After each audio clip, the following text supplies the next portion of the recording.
Benvenuti in un nuovo episodio di Espresso Podcast. Ma tu lo sai che sei stato forse uno degli episodi più richiesti? Cioè nel senso un sacco di gente in live su TikTok e su Instagram ci hanno scritto tantissime persone: ragazzi, invitate Maldestro. Ma sempre, proprio così. in continuazione. Parenti, amici. Guarda, ho detto oggi non ci da. O eri tu, quali profili? Ti giuro, un sacco di persone: invitate Maldestro. E ci siamo andati a vedere un pochino quello che fai, quello che dici sui social. Allora, tu sei, cioè io ti definirei io artista. E penso che anche l'epiteto che ti sei dato tu su Instagram. Sì. Però io ti vedo anche molto opinionista. Nel senso che tu hai proprio tanto da dire e dai delle appunto opinioni forti, temi molto discussi, anche molto delicati. E, molto attuali soprattutto. Attuali, ma tu sei andato viralissimo su Instagram un po' di tempo fa per quel discorso che c'è stato. Jojo? Sì, di Jojo. Penso che quel video l'abbia vista tutta Napoli, tutta la Campania e anche fuori dall'Italia. Hai molti temi delicati e ci piaceva tantissimo appunto parlare con te, proprio perché sembri una di quelle persone, sai, proprio che tra amici al bar uno si siede e si inizia a parlare così. Quindi iniziamo. Esatto. Iniziamo. Cos'è che ultimamente però ti sta responsabilità oggi? No, figurati. No, perché sono anche un cazzaro, sono un grande cazzaro. Ti reputi anche un grande cazzaro. Assolutamente. Tale qua a noi. Cos'è che ultimamente ti sta perprimendo? Un po' di roba, insomma. Socialmente non mi sono una... Geopoliticamente oggi stiamo guardando, secondo me. Certo. Ci sono settimane dove sta succedendo il finimondo. Sì. Ma in realtà questa è una storia che arriva molto lontano, no? Tutto quello che sta succedendo mo non è che le guerre o i paesi si mettono contro così dalla mattina alla sera su cose che sono preparate già da anni e anni, no? Come un po' la guerra in Ucraina e in Russia, no? È dal 2014, ancora prima, però dal 2014 è iniziata questa guerra, mo' è scoppiata.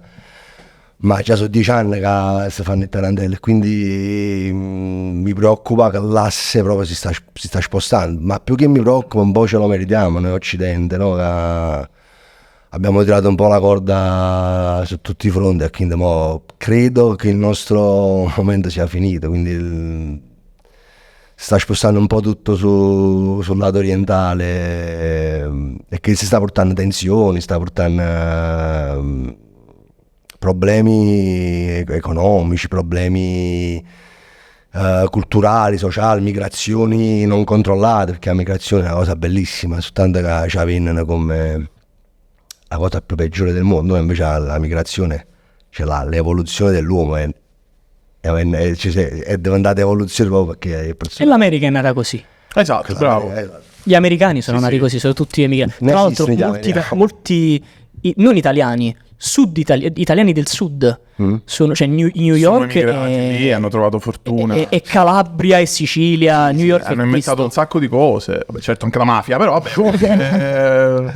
Sì, no, ma l'America, gli Stati Uniti, esatto. l'America, sì, esatto, sì, gli Stati Uniti sono state fatte da noi occidentali, no? Sì. A me c'è una cosa che tu hai detto di recente su Instagram che mi ha fatto riflettere un sacco, che è molto attinente con quello che stavi dicendo poco fa, che è occhio a non puntare subito il dito nei confronti della Palestina, occhio a non difendere subito necessariamente Israele, sì. Perché si fa troppo, capito, questa corsa al buonismo, allo schierarsi subito dalla parte di quello che soffre, senza poi andare a scoprire tutto quello che c'è dietro magari. Cioè no, ci sta una parola precisa che è propaganda. Esatto. Quindi loro fanno...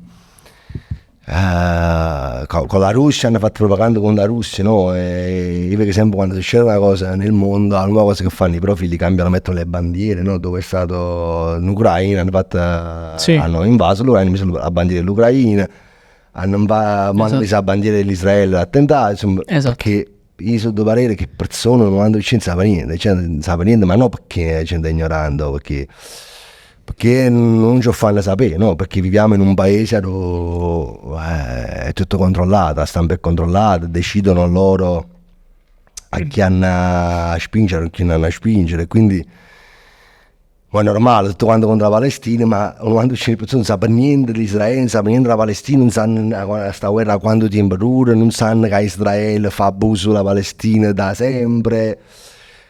E quindi noi viviamo in questa condizione e non sappiamo, cioè persone veramente non verranno mai a sapere la verità effettivamente. Ma c'è un modo per saperla, è faticoso per conoscere la verità non è che a questa verità tu le hai cercare, a studiare, a verificare, cioè non è facile, è faticoso sapere qualcosa, perché io per sapere qualcosa, per sapere qualcosa di voi due, se tu mi dici una cosa e tu mi dici un'altra, certo. io già capisco la prospettiva tua, già capisco la prospettiva sua, dietro alla tua prospettiva stanno di 150.000 storie, nella sua di 150, mettere insieme a capire come si è arrivato a quel punto, non è che si arrivano così all'improvviso, perché nelle guerre soprattutto non esistono mai i buoni e i cattivi, le guerre fanno schifo. Chiunque, cioè, i popoli, i potenti che stanno al governo fanno guerre sulla nostra pelle, ma semplicemente per spartire il territorio loro, mica pensano a te, mica pensano a me. No, certo. Questa è una cosa che pure hai detto nei tuoi Sì, ma perché sono estremamente convinto. interventi, chiamiamoli così. Ci capite che la storia non è altro che un replay, no? Corsi e ricorsi. Corsi di corsi storici, non lo dico io, dice no, quindi è così. Quando fai musica, mo' mi è venuto, quando fai musica pensi anche a queste tematiche attuali, cioè ti fai trasportare. Quando scrivi, e anche perché ho sentito anche il tuo ultimo brano, è molto ragionato, è amore, però molto ragionato, ok? Cos'è che ti fa, cioè sembrano quasi poesie, scritte di getto. Sì, cioè non è che ci metto là a pensare il tema da sviluppare nella canzone. Questo mi capita più quando scrivo per il teatro o semplicemente narrativa, no? Perché la scrittura è più complessa, la struttura della scrittura è più complessa. La canzone è molto più istintiva, però quando viene fuori è patente, è tutto quello che ho metabolizzato prima. Se a me per esempio, se succede una cosa 2 mesi fa che mi ha particolarmente scosso oppure emozionato, qualsiasi tipo di sentimento, magari l'ha parlato, non ci pensi neanche a scrivere una canzone, poi ritornerà dopo 2, 3, 4 mesi l'elaborazione che ci ho fatto chi lo sentimento e quindi mi viene naturale per buttarlo nella canzone. Cioè un tuo brano è un'esperienza tua. Sì, è sempre È proprio uno sfogo se vogliamo. È la salvezza. Certo. L'arte e la scrittura per me è il mio modo di vivere e di stare bene, no? Perché piglio tutto quello che tengo a rinde e ho il mio canale per farlo fluire, se non scoppiasse. Una persona, lo sai, una volta mi ha detto una cosa che piace di questo podcast è che è una cosa molto scontata secondo me, perché la domanda che fanno tutti è una domanda che non porta a niente, Ok. però la domanda che facciamo sempre quando viene un artista e la chiedi spesso tu e dici Sì. per te che cos'è l'arte? Però forse chiederlo a tutti porta a qualcosa, perché capisci i punti di vista di tantissime persone e forse magari poi fai un sunto e ti fai un'idea. A questo punto te lo chiederei pure a te, per te che cos'è l'arte? Ma è un maniera... Ho fatto tutto io. Volevo dire. Sono curioso. No, mi hai anticipato. No, quando mai? Si è preso ormai mi ha sviato collo, non lo voglio dire più. Dillo tu. No, l'arte per me è connessione, una comunicazione. L'arte è un modo di stare con gli altri e cercare di comunicare la tua idea di mondo.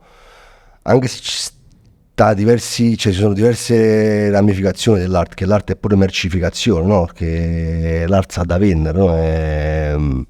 Perché si sa, guarda, ancora non tenim un sindacato, non tenim noi artisti, siamo sempre là a giustificare, ma tu fai per l'artista, è il secondo lavoro?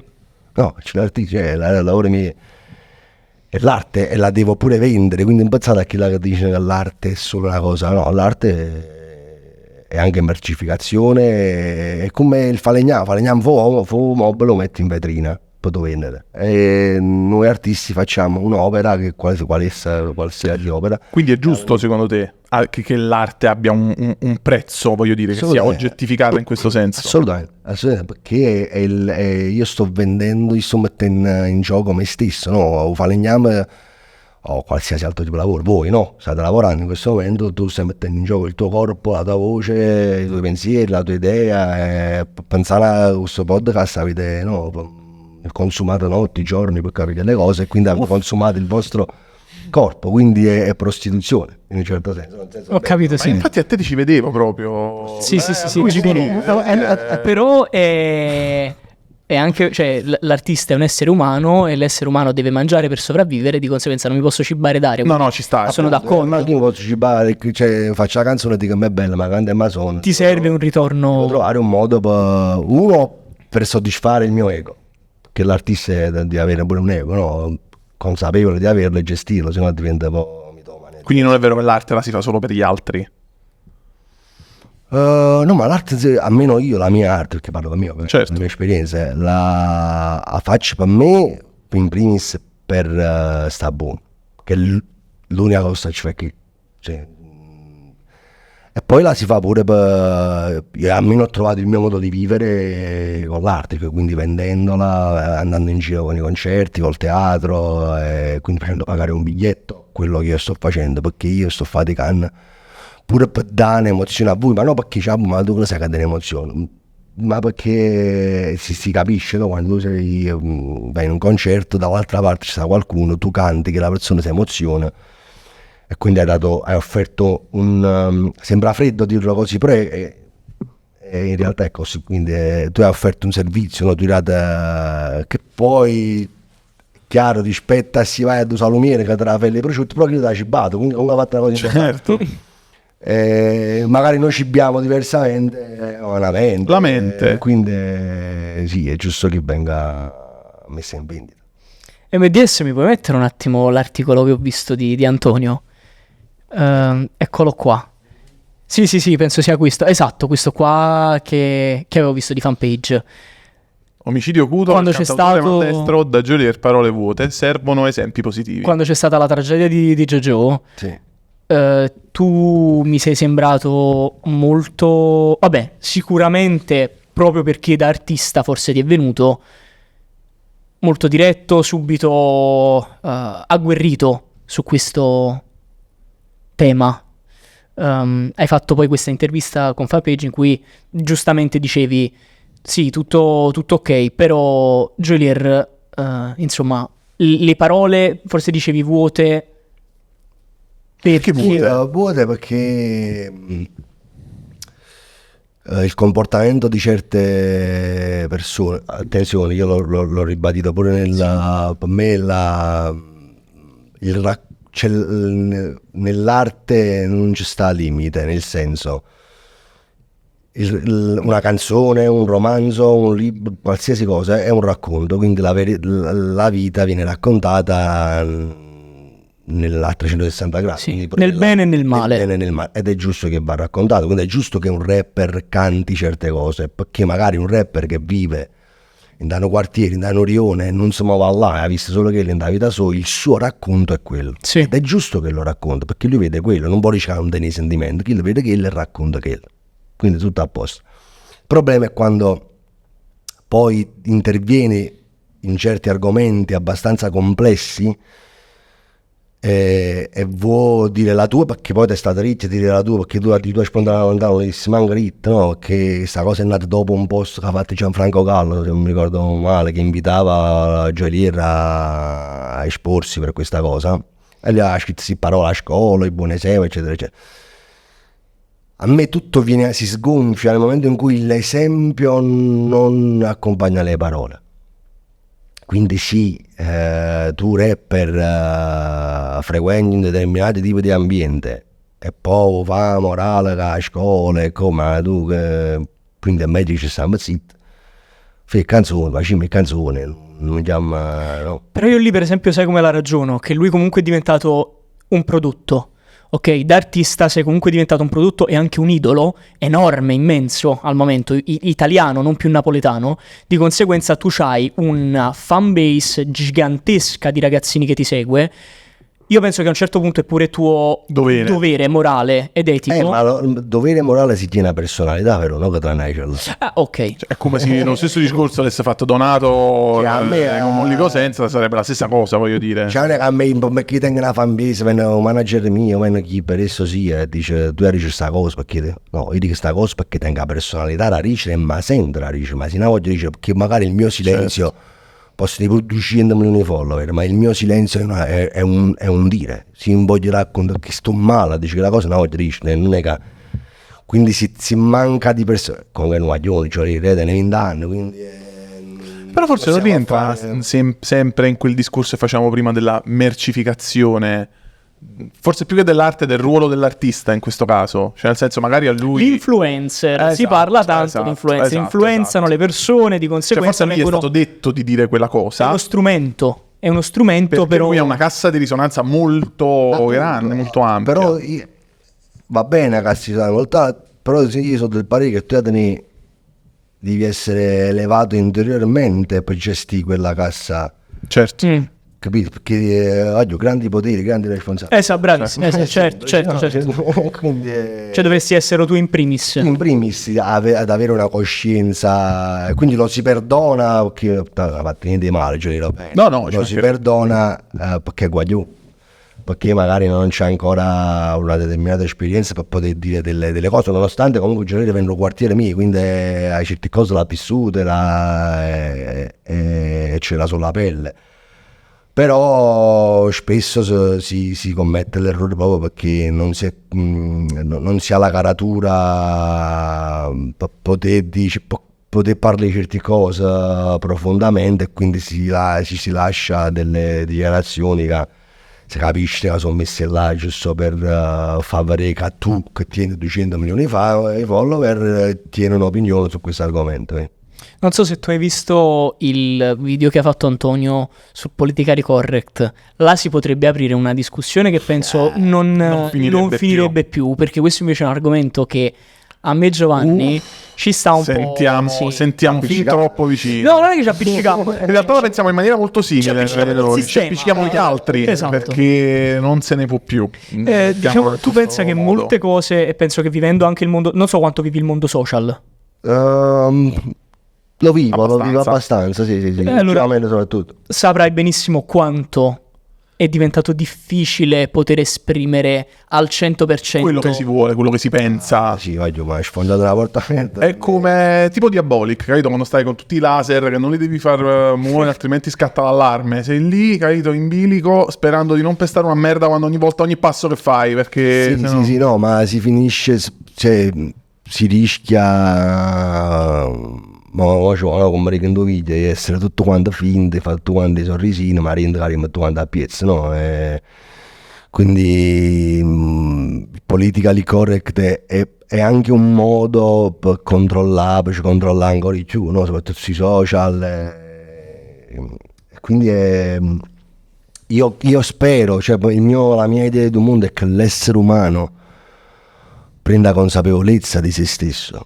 Affinché comprenda da solo che hai una capacità da te, perché tu hai una libertà tua e tu comprendi da solo che proprio la tua coscienza si è sviluppata così fortemente che tu c'è bisogno che ti mettere un divieto per entrare nella vita mia, cioè tu lo sai, tu essere umano che si dice una determinata cosa magari puoi ferire qualcuno.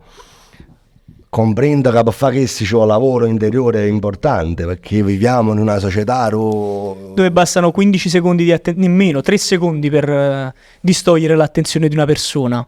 Cioè tu stai parlando di utopia, stai parlando di persone che quindi devono fare introspezione, autoanalisi, cioè... ma per me non è per me Antonio è una cosa normale, cioè è una cosa normale, però purtroppo nella società lo costruiscono gli yes men, no? Già dalla scuola, che per me è un fallimento.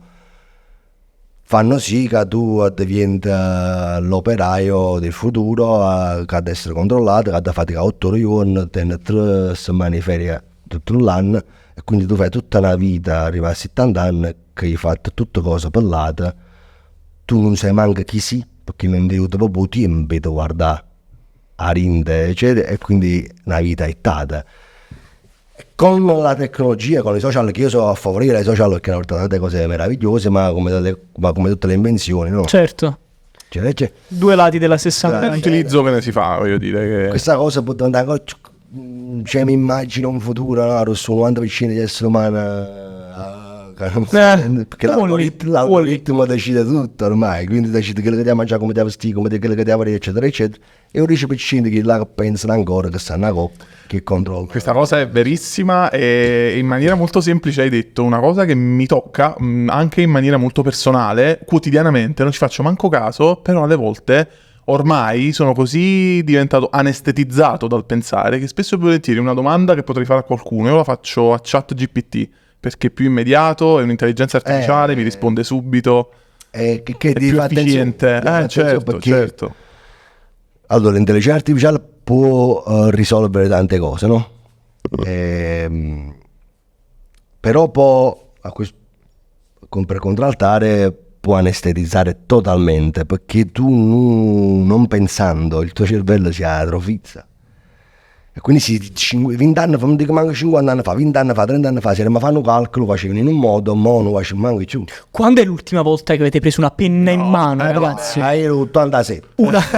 Una penna in mano, peggio ancora. Sai scrivere ancora? Sì, maledetto. Però intendo una penna in mano per fare una banale divisione. No. Tu ti ricordi? No, le divisioni a 2 cifre, no, 0. No, perché tu prendi il telefono e usi la calcolatrice adesso? Sì. Ma neanche gli chiede Alex. Ecco qua. Bravo. Capite? Quindi la calcolatrice ormai è tutto vocale. Capite? Però ovviamente io cerco sempre che mi calcoli e faccia a mente, di farli a mente, di cercare io sempre con il chat GPT non ci ho mai avuto a che fare ancora. Ci capite che sistema era, poteva essere interessante per certe cose, però io penso che tenga ancora un pensiero che posso esprimere io, quindi mi faccio scrivere a ChatGPT. Immaginati un tuo testo un tuo testo scritto. Volevo andare a parare in realtà, perché in realtà ChatGPT può fare praticamente qualsiasi cosa. Ora non è che io la voglio sponsorizzare, ci mancherebbe, certo. Però mi metto nei panni di un artista che può stare anche settimane a cercare, lo diceva anche, aiutatemi, Benigni, ecco, ho avuto un lapsus a volo. Lo diceva anche Benigni che molto spesso per trovare una parola si possono stare anche dei mesi, perché magari quella parola, quella canzone, così come sta, non ti piace, non ti dà soddisfazione, non arriva, non fa trasparire il tuo messaggio. Immagina che tu hai però lì un database infinito di sinonimi di farfalla. E lui, secondo te poi il ruolo dell'artista, il ruolo del cantautore è sempre lo stesso? No, cambierà, ma come tutte le invenzioni, no? Noi ci abbiamo confrontato con la contemporaneità, non c'è niente da fare. Quindi se tu vuoi vivere il presente, puoi essere felice nel presente, ti confrontare con la contemporaneità. Restare indietro oggi è pericoloso, eh? No, ma non tiene senso. Ma proprio nell'arte, almeno nella mia arte, io sono uno che ricerca continuamente. Oggi voglio fare questo, rimane voglio fare graffiti, rimane voglio fare ballerina. Se ho la mia anima so esprimere in quel modo, quindi devo ricercare quella roba là. Come se mosso uso l'autotune che 5 anni fa stavo chiamando carriera, no? Come oggi la uso perché l'ho studiata, mi è piaciuta e voglio esprimermi in quel modo. Non sono uno che dice l'autotune prima si cantava meglio, no, questi sono solo i repressi. Cioè, a me persone che giudicano in generazione nuova perché non vivono il presente, che stanno ancorati al passato e la vita allora è finita là. Invece per me cooperare con i giovani che tennano nuovi linguaggi, per me è interessante, è interessantissimo, perché sicuramente sanno qualcosa che non saccio. E quindi io voglio imparare a loro, come loro prenderanno qualcosa da me. D'altronde mica parliamo come Dante, noi no, parliamo diversamente rispetto a Dante. Quindi il linguaggio si evolve, e quindi si è evoluto anche il linguaggio di giovani di oggi. Quindi per stare invece di saggi, ma prima era meglio, non era proprio sappiamo niente, ma sta a confrontare, no? Per far nascere qualcosa di veramente bello. Che ne pensi del podcast come format? 4 anni fa, quando ancora io volevo fare, dissi che esplodeva TikTok e che esplodeva nei podcast, e che io devo fare entrambe le cose. Tu dovresti fare podcast. Vero. Mo dice anche loro. Sì. Sì, perché per esempio prima parlavamo di verità. Ora non voglio essere ridondante e ripetitivo perché lo sto dicendo sempre ultimamente, però mi piace questa cosa, non ci posso fare niente. Mi piace quando tu parlavi di media e di telegiornali, tutto ciò che viene filtrato. Io l'ho detto anche in un episodio con Fabio Brescia, a me piace il podcast perché il podcast è vero, perché il podcast lo facciamo io e Giovanni e dietro non ci sta una corporate che ci dà i soldi e non ci Non ancora. Aspetta, per stare dicendo, voglio dire. Cioè, il per il mio buon animo, momento, il mio buon animo, il buon senso mi dice Ma che sei non ruffiano, vorrei che vorrei che questa giù di me. cosa diventasse tipo un nuovo tipo di media reale, che non mi chiedono la domanda da fare ad Antonio, ma Antonio si mostra per quello che è realmente e parla dicendo quello che pensa, che vuole dire. Cioè, se tu adesso vuoi dire una cattiveria enorme, La puoi dire, dire, ti esortiamo a dirla se ne hai una. Contro chi vuoi, contro chiunque tu voglia. No, ma è così anche perché oggi funziona per come si sta evolvendo la situazione, è il real che spinge di più, no? Voi lo sapete negli miei mezzi, quindi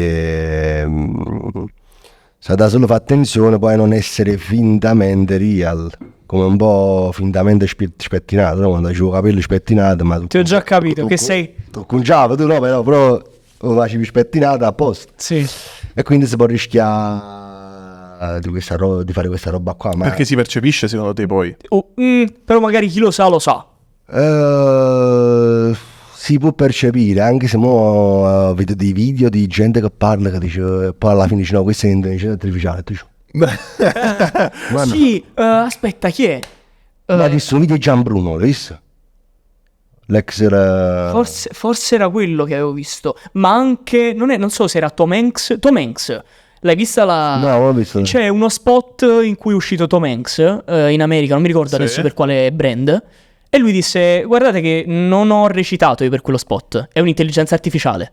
Cioè, capito di che stiamo parlando? Quindi stanno poco... Perciò ti dico, è davvero una cosa giusta per un artista l'utilizzo dell'intelligenza artificiale. Cioè, ma ci vuole Tom Hanks, che è una...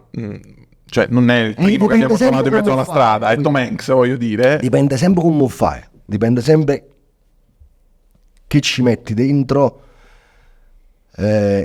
come no, era giusto per i contadini che tenevano un cavallo nel 1800, prima che nasceva la macchina, era giusto che nasceva la macchina, per i contadini che gli a cavallo, no. Certo. Quindi era un mostro, che era la cosa. Eppure quella roba là, no, ha accorciato le distanze, ha favorito gli scambi culturali, eccetera, poi l'aereo e tutto.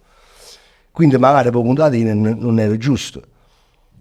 E invece sono dei pareri che tu contadino all'epoca ti confrontavo con la macchina là per cercare di favorire pure il tuo commercio. Ma tu artista c'hai a disposizione un'intelligenza artificiale, puoi fare un'installazione con l'intelligenza artificiale mettendoci il tuo, cioè prendendola, cioè non facendo di usare, Bravo. ma usando l'artificiale, artificiale, no, perché è pure carino. Se mi sono immaginato oggi fanno podcast video, faccio un'intervista doppia a un artista e allo stesso artista però che è l'intelligenza artificiale. Lo stesso artista che è l'intelligenza artificiale, wow. È l'artista. Certo. E quindi in quel caso tu la stai usando, però la stai usando Con un pure... fine... Cioè, immaginati che inviti a Clementino e ci sta il Clementino ChatGPT IA, che è Clementino artificiale. Capito? Una roba del genere. Minchia. una figata. Ho vanito questa cosa, perché... No, ma vedrai, settimana prossima su YouTube... E a proposito di non rubatevi questa cosa, io ti butto un'altra idea, Vai. che adesso la potete prendere e usare, però io la propongo a te perché poi è chi lo fa che fa la differenza, no? Quindi Certo. se lo fa Antonio Prestieri è un conto, se lo fa Tizio esce in un altro modo.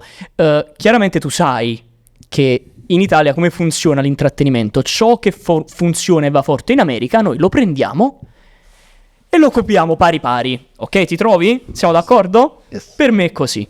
Ok. Perché noi siamo una colonia. Bravissimo, Giusto per esatto. dirlo così. Esatto. Ecco la cattiveria. Ecco, La è maggior arrivata, parte delle cose le copiamo anche molto male. Una cosa che manca ancora nell'ambito podcast Italia, manca ancora il podcast fatto da solo. Cosa che in realtà in America va fortissimo. Da solo che intendi? Tu da Senza solo. ospite.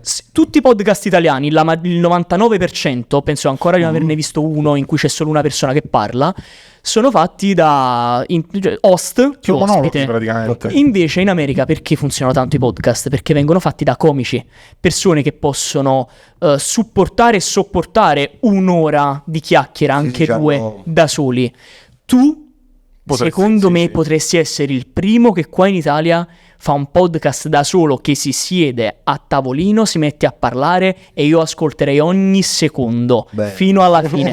Perché te l'ho detto, ti ci vedo molto opinionista, capito? Cioè tu hai un modo di raccontare le cose e una visione che, vabbè, io mi ritrovo tantissimo.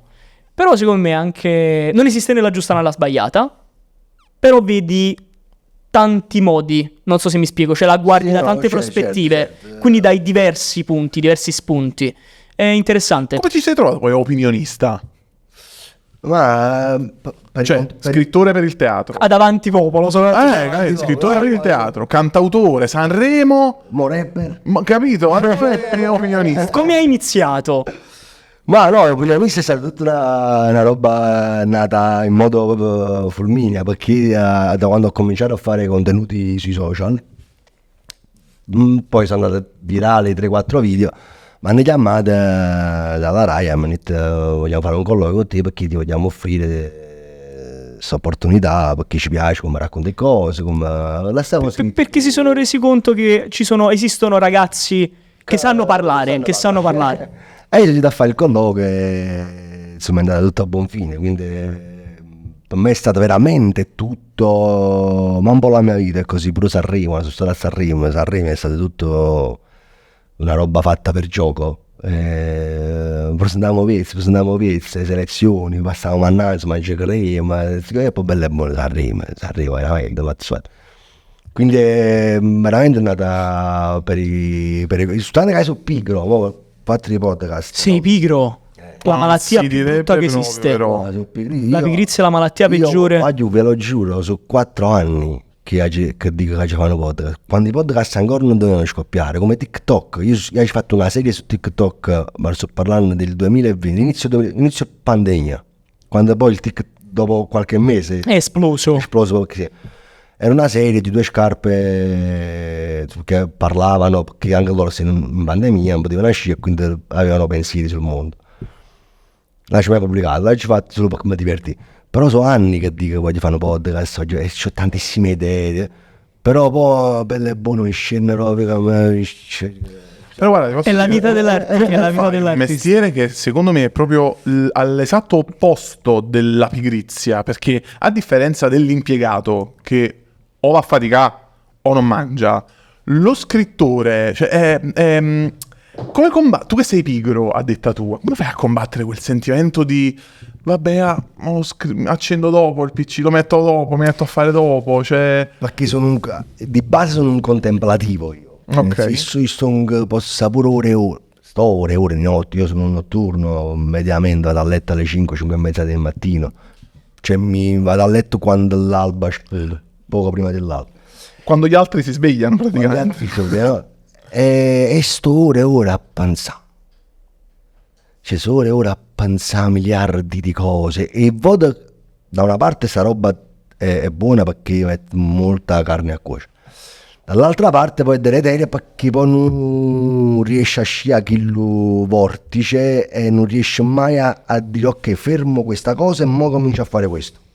Fermo questo pensiero, questa idea, ok, appiccio il computer, sviluppala. Nel momento in cui la sto sviluppando, già volessi fare 600.000 cose perché quello sviluppo mi ha portato a pensare di 700 cose. Quindi volessi via quelle cose e quindi poi bello buono.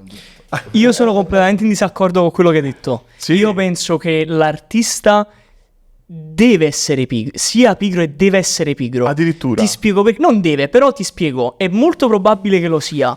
Io mi trovo in una posizione in cui per lavoro pure io sono un creativo, non un artista. Però io vivo il mio lavoro tra artista e mercenario. Ok? Quindi ho un animo creativo che è molto pigro, perché quando mi va di creare qualcosa io mi devo prendere i miei tempi. Non so se per te è così. Quindi poi cadi nella pigrizia, perché magari chi è anche perfezionista, e spesso l'artista lo è, dice no, però questa cosa non mi piace fino in fondo come l'ho scritta, come l'ho fatta, deve essere perfetta. Poi magari te ne è nata così in mente. Sì. Vai avanti, passi avanti. Ti dimentichi quella che hai fatto all'inizio. Sì, è vero.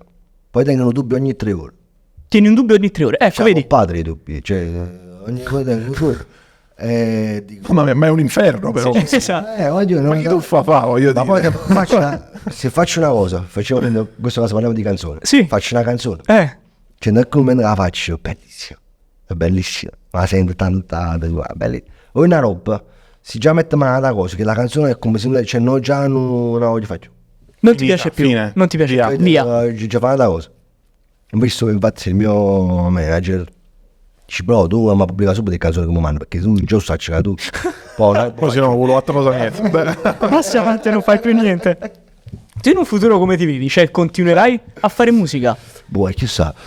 Cioè, no, Mi piace, che così. Ah, come quello che la ti va, giornata. quello che ti va. no, allora non immagino la mia vita senza un'espressione artistica. Questo non la riesco a immaginare, perché veramente l'unica cosa come era la possibilità, no, pure di essere qualcos'altro, di scavare nella profondità più assoluta, di confrontarmi un miliardo di robe e di cose. E l'arte è uno strumento, per me è uno strumento pure, no, è un'arma proprio di quasi come se fosse non una maschera, perché io sembra che uno finge, però è un salvavita a Bechelli in un certo senso, veramente mi fa stare molto meglio come essere umano, perché quell'arma lì mi permette, come il teatro, no? In teatro posso raccontare 700.000 cose pur non mettendomi sul palco, solamente scrivendo, mettendo parole in bocca ai personaggi, e quindi faccio dire 10 cose a 10 persone diverse, che su 10 cose che pensa, e questa roba mi dà, è molto figa. È un po' un esorcismo praticamente. Esorcizza veramente tutta una... E quindi non riesco a immaginarmi una vita mia senza... Ma soprattutto senza scrittura. Poi Scrittura. Per me la scrittura... Perché tu hai fatto anche teatro e quindi... Teatro, cominciavo a fare teatro a 16 anni, ho sempre scritto per il teatro, drammaturgia, poi commedia, cioè prima commedia, poi drammaturgia. Ma in famiglia i tuoi genitori ti hanno sempre supportato queste scelte artistiche? Assolutamente, mia mamma a 9 anni mi ha messo bene forte in mano, perché lei suonicchiava dalla tastiera, io ero attratto da sta cosa, ripeteva a orecchio quello che lei faceva, e lei mi disse: ma tu suoni bene forte? E io dici, e cominciai a fare lezioni di pianoforte. Poi ho fatto 9 anni di lezioni di piano, poi ci ho lasciato perché incontrai il teatro, e ci ho fatto dai 16 fino ai 28 solo teatro, sempre scrivendo canzoni, però che mi cantavo solo io a casa con gli amici per gioco, non ci mai sono nato. Ecco, questo è pure un fatto strano quando incontro altri artisti con cui ci confrontiamo, perché tutti quanti, sempre i musicisti, a Piccirilli, facevano le band in garage, hanno sempre suonato insieme, io mai, perché non ci mai sono nato fu cantante, fu cantautore, non ci mai sono nato fu rapper, non ci mai sono nato... Io ho sempre voluto scrivere quando avevo 9 anni, quindi per me era scrivere. Mai sognato di fare qualcosa, ma di essere qualcosa. Che poi cagni nella vita, a 25-26 anni dicevo che ero un cantautore, ero un drammaturgo. Invece ora che faccio drammaturgo, faccio cantare di Su Antonio. Mentre mi dicevi so che invece non sono l'arte che faccio, io sono Antonio che maneggia. E spesso gli artisti, ma spesso proprio gli esseri umani si può trentare. Io sono un avvocato, io sono un ingegnere, io sono... No, tu sei un essere umano che tiene delle cose e poi fa l'ingegnere, che sennò poi ti blocchi in quel ruolo là e sei un cantautore, da vita sei sempre un cantautore. Invece no, io sono Antonio. È vero, spesso tendiamo a qualificarci un po', Sì, a identificarci nella nostra attività. Un po' quella cosa, lavoro per vivere, Esatto, vivo per lavorare. È un po' così, Faccio un no? caffè nel frattempo. Che tu mi hai detto che prendi rigorosamente amaro. Grande. Non è che non te lo consiglio, ma mi sta facendo venire lui il dubbio, perché Sì. ogni volta lo dico, lui dice che fa schifo. Io non lo trovo così. Come? Io siamo in Vabbè, ma la verità la sai qual è? È che lui il caffè non lo beve. Aspetta. Sponsorizzate il caffè in che senso? No, nel senso che il caffè è Sì. Il concetto No, perché del per il caffè. momento... Tu quale brand hai visto di caffè? Per il momento io levo pure la macchinetta, metto la... No, ma no, faccio io. perché sponsorizzare il caffè inteso come bevanda. Sì. Poi fa schifo, cioè ci già non siamo... Ma non è vero, ma guarda, non è vero, non lo smentirai tu perché non è vero, è Ace che proprio non gli piace concettualmente il caffè. No, è vero, a me poi il caffè non mi sa genere, mi sa genere. Della se si chiama espresso. Pensa- Sta piano caffè ogni volta che fa la punta. Pensa che è tortura un che inferno. si infligge da solo. A me è uno sciottino di benzina ogni volta. Sì, si fa proprio... Sì, No, ribrezzo. invece sono caffè, proprio a me un caffè posso pure una settimana, ma bevo stesso. Troppe aspettative. Ah, ok. Un caffè normale. Sì, no, ma no. Siamo abituati a bere tutto, tranquillo. Ora, il napoletano medio, fissato del caffè. Ma adesso, da scrittore, da racconta storie, mi sapresti spiegare il perché? Cioè, tu la sai la storia intorno al caffè napoletano? Noi ancora non la sappiamo. No, è complicato, perché allora, io penso che noi ci abbiamo pigliato molte cose che non sono che nostre. Ok. Sia la mozzarella, cioè noi siamo fuori la mozzarella a Napoli, la mozzarella non è la nostra mozzarella. Cioè la Persa o Salerno. Sì, Caserta pure, no? Scusami, Caserta, Salerno. Sì. È provincia, no? La pizza è già la Cina. Nasce l'Occidente. Così. Pure gli spaghetti, tra l'altro. Ecco qua il caffè terribile, prego Antonio, figurati. O babà sembra una cosa nata in Polonia. Davvero? È una situazione, almeno dalle ultime cose che mi ricordo di letture fatte su determinate cose. Ecco qua, eccolo. Che buono, È che lui? bontà. È lui? Dici la verità. Mamma mia. No, mannaggia. Sì. Mamma. Ci vedo, guarda, pure c'è su caffè. È una ciofega. È una ciofega. No, andiamo a più buono. Questo fetish Carrefour, non ci Non conto un caffè cadino, conto con chi tu stai bevendo. Ah, va bene. dai, Madonna grande. santa, sei... sì. Sei il numero uno. Sì, questa l'ha scritta lui, Qualsiasi cosa. No, ammetto che stasera però era difficile, in effetti, sì. Ce la mettiamo come payoff, però ti diamo i crediti. Esatto. Le royalties. Bellissimo.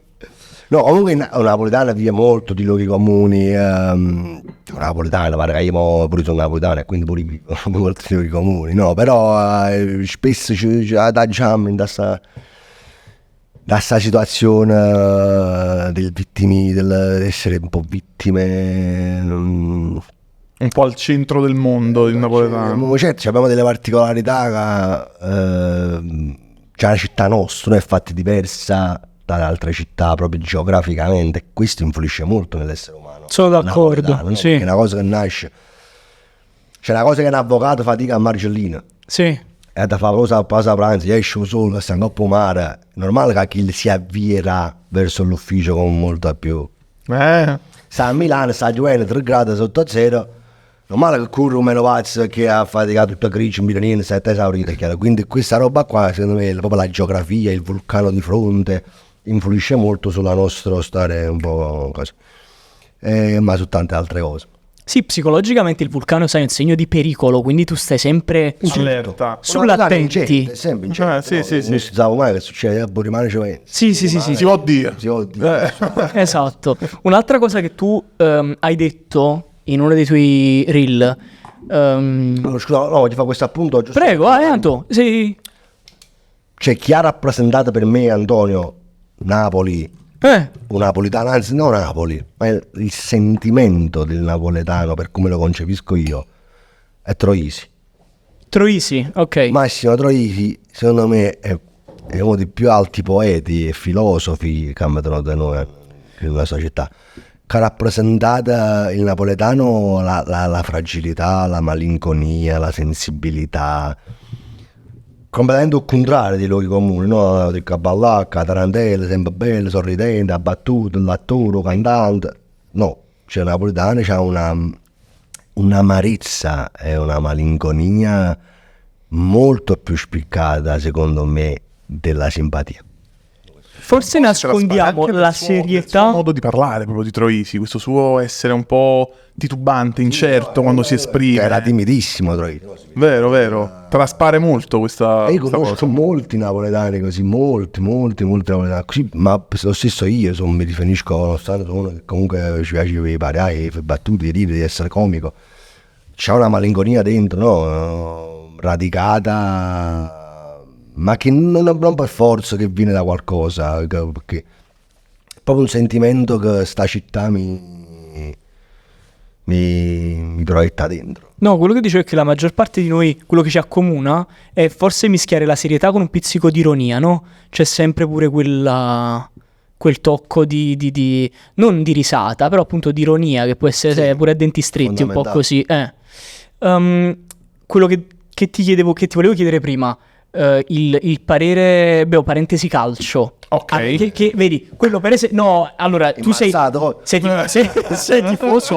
No, Sei tifoso? Sì. Ok, io odio il Ho calcio. questa mediocrità. Odio il calcio con tutto me stesso, ok? Perché odio il fandom che c'è dietro, tutto questo, cioè che l'Italia si basa sul pallone. sul pallone. Questa cosa non mi piace. Se non fosse così, forse radicato nella nostra cultura, mi piacerebbe di più.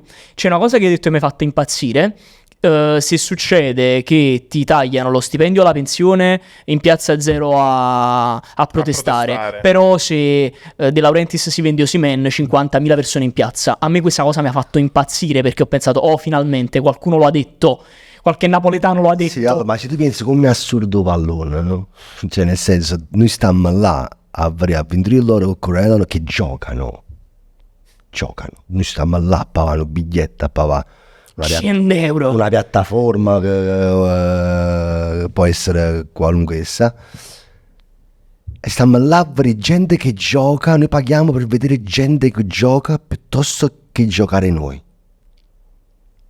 E quando vincono, diciamo, Abbiamo vinto lo scudetto. ho vinto. Ma perché là mettiamo dentro tutte le nostre frustrazioni, perché il tifo per me non sa di ragione di esistere, perché per la mia idea di mondo è un fallimento avere il passaporto. No? Io sono napoletano perché a me mi hanno detto che sono napoletano, che questa città si chiama Napoli e sono napoletano, ma io mi ritengo un essere umano, per me è tutta terra mia. Tutta. Cittadino del mondo. Ma proprio io sono nato essere umano e sono pari hanno fiore, hanno scarafone, è tutta terra mia, è a me, cioè a me è a tu, cioè Certo. io avevo il passaporto per gli allora, ma perché? Che hai su fa? Hanno detto gente che hanno fatto delle cose. E io quindi già o tifo, no, va in contrasto con questa mia idea, perché il tifo Napoli va contro chi tifo Milan, chi è di Milano, sono di Napoli e quindi starante. Ovviamente ho questa mia passione per il calcio, perché poi, parentesi, quando destrutturiamo tutto attorno al calcio, tutta la merda che c'è, perché c'è la merda intorno al calcio.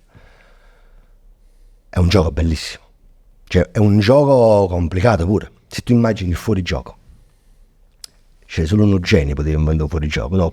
Per creare una linea immaginaria, Una scacchiera, una mossa di insieme, scacchi. poi una cosa insieme, noi questa linea potremmo creare solo se la facciamo insieme. E quindi già il concetto è meraviglioso, no?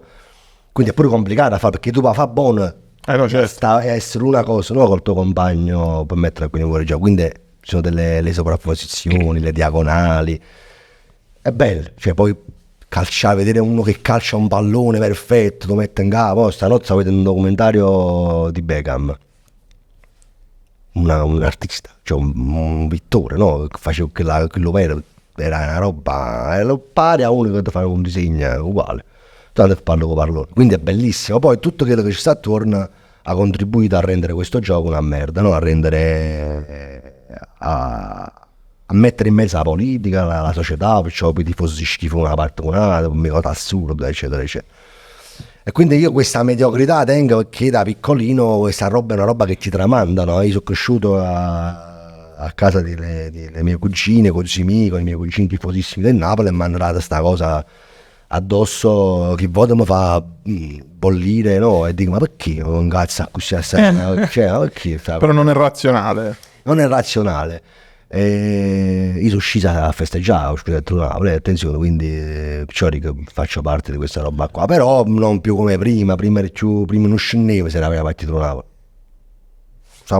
No, capisco, cioè questa contraddizione ce l'abbiamo anche noi, cioè nel senso noi parleremmo con te da non tifosi, così come sarebbe bellissimo parlare con un giocatore del Napoli. Certo, sì, cioè, capito che intendo? certo. Lo sport e l'atleta sicuramente è affascinante, e te l'abbiamo detto, è quello che c'è dietro che magari toglie un po' lo È un sguardo. po' marcio forse. Sì, vabbè. ma però è un po', perché pure si va nel mondo dello spettacolo, però dietro ogni settore c'ha i suoi lati oscuri.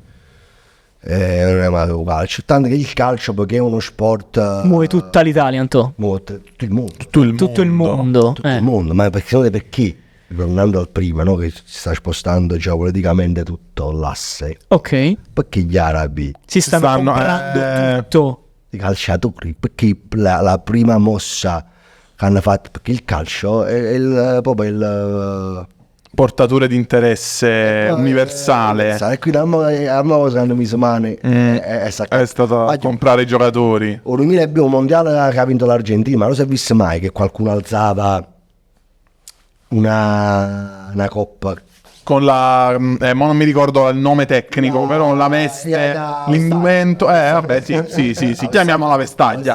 Quella lì.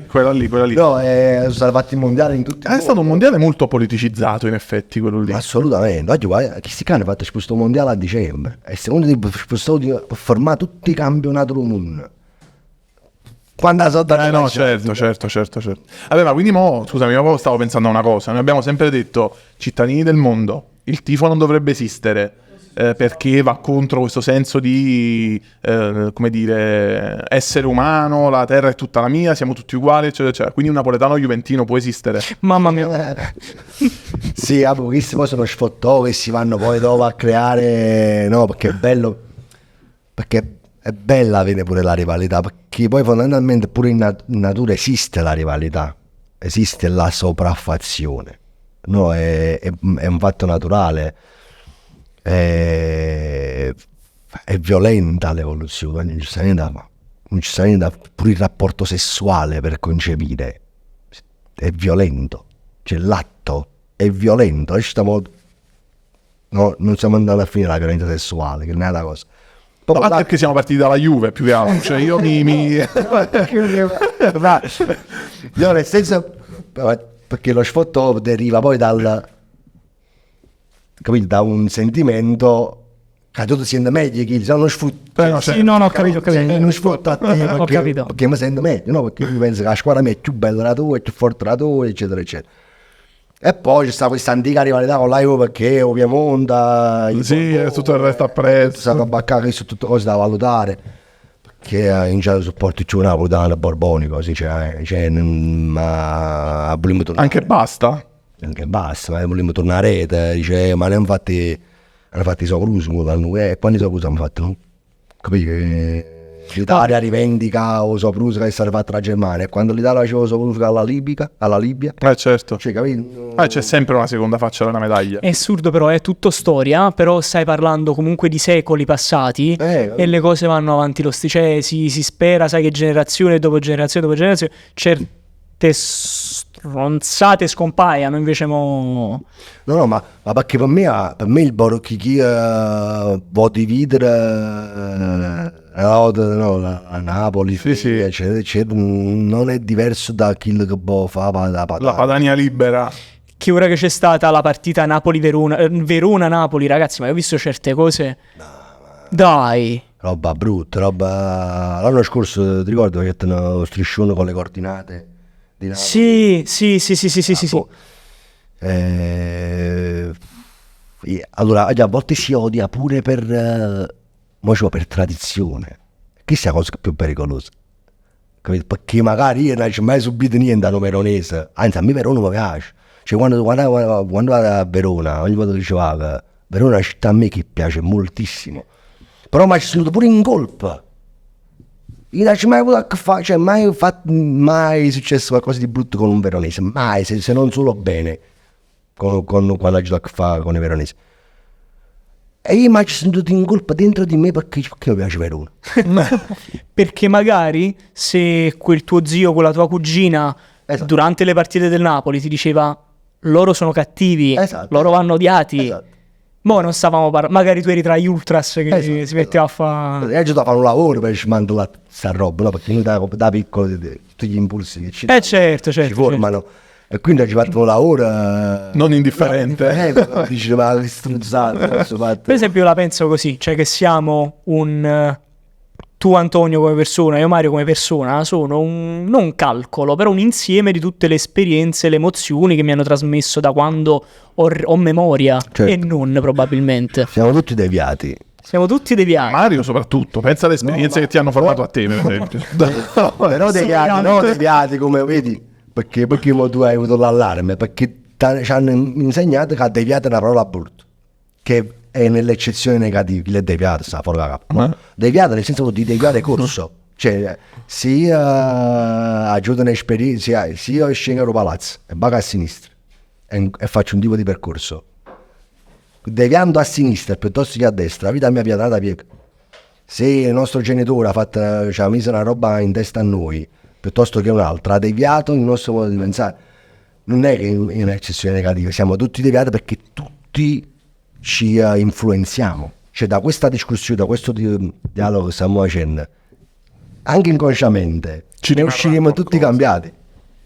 Perché tu mi dai degli input, tu mi dai un altro, ti ho girato qualche input, e quindi cioè dico, come scemo l'essere umano, cioè come fanno un capire che siamo tutti collegati e potessimo stare 50 volte meglio. Io spero solo che da questo tavolo ti alzi pensando che il caffè non è stato troppo una latrina, ti ricordi?